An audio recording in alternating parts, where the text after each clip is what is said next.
I've just watched Stephen Simmons versus John Lewis Dickinson.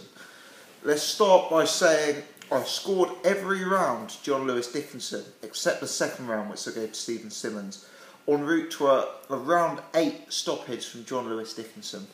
The fight followed a predictable pattern. First round was very, very tight. Second round, it began to emerge a case of John Lewis Dickinson being the taller, rangier, longer guy, biting on his back foot, trying to throw out a 1-2.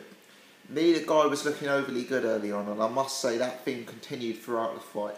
This was thoroughly sort of an English level fight in my opinion. Not too much class on show in the ring, but John Lewis was a deserved winner.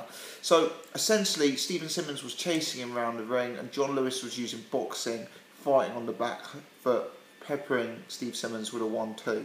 Now, neither guy seemed to be carrying much power, but in the second round, Stephen Simmons was getting work done inside, throwing a sort of 1-2 combinations to the body, left, right hooks, and it looks like he was starting to get to John Lewis. At the end of the second round, I imagine in play, Stephen Simmons would have been a strong favourite, but for some reason, he abandoned the tactics that were working him well. He kind of abandoned the inside game. He abandoned the bodywork.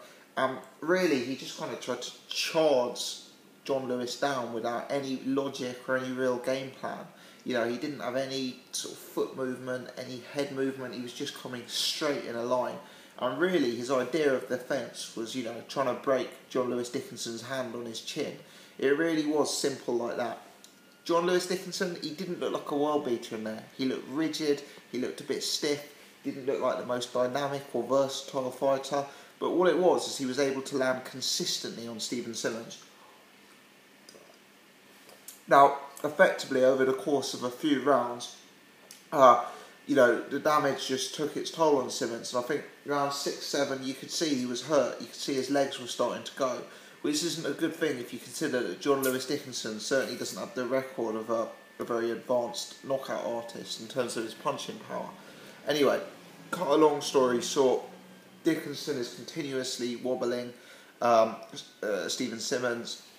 Round 8 comes, and finally Dickinson's able to land with the final shot, put Stephen Simmons down. Simmons gets up, he's on unsteady leg, so the ref is right to call it off. Where do they go from here? Stephen Simmons, it's a long road back. I suggest he needs to work on the fundamentals, movement, a jab, defence, head movement. They were all lacking today. The body shots were there, but I don't know what was wrong with his game plan.